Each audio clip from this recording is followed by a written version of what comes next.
दोस्तों, प्रियंका गांधी के पति रॉबर्ट वाड्रा, उनको एक बार फिर से ईडी ने बुलाया। गोदी मीडिया को हेडलाइन मिल गई और बीजेपी के प्रवक्ताओं को मीडिया में बोलने का मौका। लेकिन इस बार रॉबर्ट वाड्रा का अंदाज और उनका जो तरीका था मीडिया से बात करने का बड़ा इनफॉर्मल था, बड़ा बेफिक्र था। ऐसा लग नहीं रहा था कि वो किसी तरह से डरे हुए हैं। लेकिन इस बीच दोस्तों, रॉबर्ट वाड्रा ने स्मृति ईरानी को लेकर भी एक बात बोल दी है। यस, अमेठी की पूर्व सांसद स्मृति ईरानी को लेकर रॉबर्ट वाड्रा ने ऐसी बात बोल दी जिसके बाद लोग ये कह रहे हैं कि क्या वाकई में स्मृति ईरानी के खिलाफ बोलने या फिर राजनीति में आने के संकेत देना रॉबर्ट वाड्रा को महंगा पड़ गया कि ईडी एक बार फिर से उन पर सक्रिय हो गई। दोस्तों, 2008 में ओमकारेश्वर प्रॉपर्टीज नाम की कंपनी से गुड़गांव के शिकोपुर में करीब 3.5 एकड़ जमीन 7.5 करोड़ में खरीदी थी रॉबर्ट वाड्रा ने। दोस्तों, कुछ दिन बाद वाड्रा की कंपनी ने यही जमीन 58 करोड़ में डीएलएफ को बेच दी। ईडी का कहना है कि इस पूरे मामले में जो मनी लॉन्ड्रिंग का मामला है, बेसिकली जो पैसा है वो मनी लॉन्ड्रिंग का पैसा इसमें इन्वॉल्व है। अब इस पूरे के पूरे मसले को लेकर लगातार पिछले 17 साल से ईडी कभी रॉबर्ट वाड्रा को बुलाती है, फिर रॉबर्ट वाड्रा जाते हैं, फिर वो पेपर्स देते हैं और इसी को लेकर लगातार उनको समन भेजा जाता है, जिसको लेकर आज फिर रॉबर्ट वाड्रा ईडी के पास गए। लेकिन रॉबर्ट वाड्रा का अंदाज थोड़ा बेफिक्र था।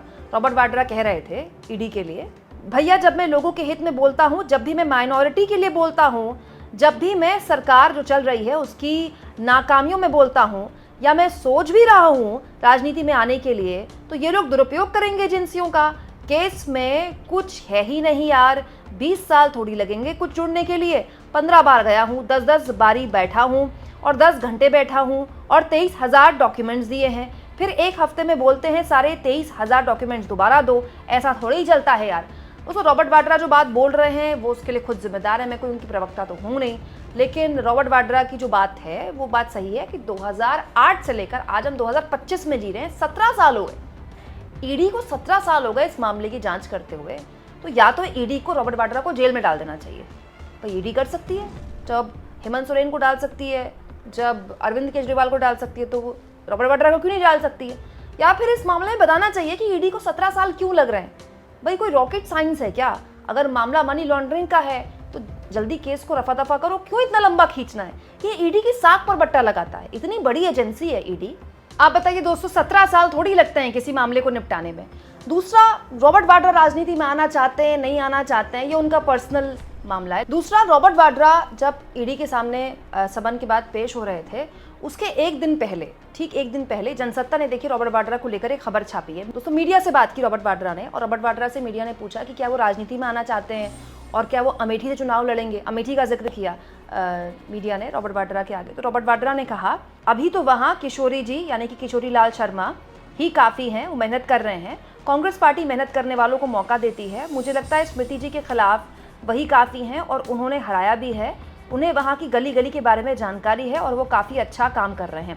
आगे रॉबर्ट वाड्रा कहते हैं, अगर कांग्रेस पार्टी तय करती है कि मुझे राजनीति में शामिल होना चाहिए तो मैं कदम ज़रूर उठाऊंगा। संसद में और अधिक आवाज़ों की ज़रूरत है ताकि विभाजनकारी ताकतों से लड़ा जा सके। मुझे पता है कि ज़मीन में क्या काम हो रहा है और क्या बदलाव की ज़रूरत है, इसकी मुझे बहुत समझ है। दोस्तों, रॉबर्ट वाड्रा इस बातचीत में ये भी कह चुके हैं कि कई दलों से उनकी बातचीत हुई है और राजनीति से जो उनका जुड़ाव हुआ है वो कांग्रेस पार्टी से ही हुआ है, क्योंकि सब जानते हैं सोनिया गांधी के वो दामाद हैं, प्रियंका गांधी के वो पति हैं, नेहरू गांधी परिवार के दामाद हैं। तो जाहिर तौर पर रॉबर्ट वाड्रा राजनीति में आना चाहते हैं और रॉबर्ट वाड्रा इससे पहले भी बातें कर चुके हैं कि जनता की डिमांड है, कार्यकर्ता ये चाहते हैं कि वो राजनीति में आएँ।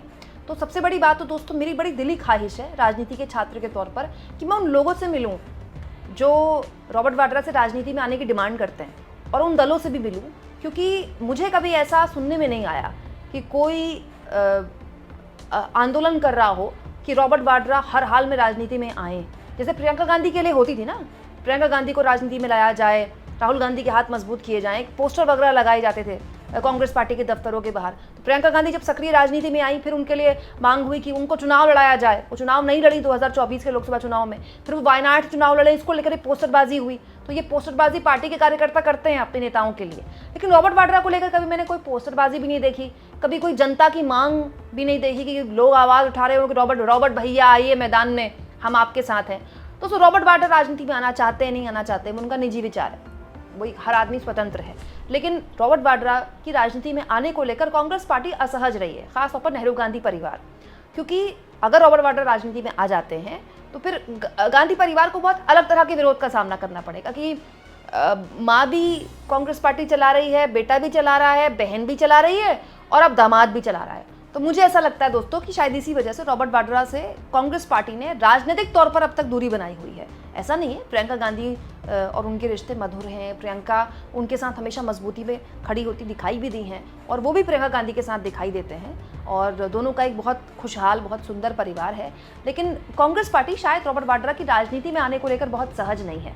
लेकिन रॉबर्ट वाड्रा काफ़ी सहज दिख रहे हैं।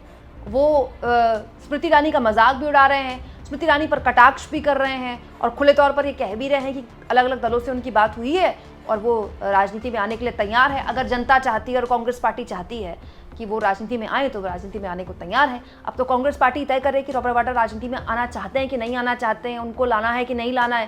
लेकिन मुझे लगता है इससे पहले ईडी तय कर ले कि रॉबर्ट वाड्रा का क्या करना है, क्योंकि एक केस में इतने साल लग जाएं कि ईडी की साख पर बट्टा लगाता है और रॉबर्ट वाड्रा जैसे लोगों को फिर मजाक करने का, मजाक उड़ाने का मौका दे देता है कि भाई ईडी जैसी संस्थाएं कर क्या रही हैं कि इतनी बार बुला लिया, इतनी बार समन पेश कर लिया, इतने पेपर्स मांग लिए, उसके बाद भी लगातार बुलाया जा रहा है। आपको क्या लगता है दोस्तों, आखिर रॉबर्ट वाड्रा को बार बार ईडी क्यों बुलाती है और इतना लंबा ये केस क्यों खींचा जा रहा है? जैसा कि वाड्रा कह रहे हैं कि उनको राजनीतिक टारगेट बनाया जाता है। क्या वाकई में उनको टारगेट बनाया जाता है क्योंकि वो नेहरू गांधी परिवार के दामाद हैं? कमेंट बॉक्स में ज़रूर लिखें और जितना हो सके दोस्तों चैनल को शेयर करें, सब्सक्राइब करें और थैंक्स और ज्वाइन के ऑप्शन से अगर आप चाहें तो कुछ आर्थिक मदद भी चैनल की ज़रूर करें।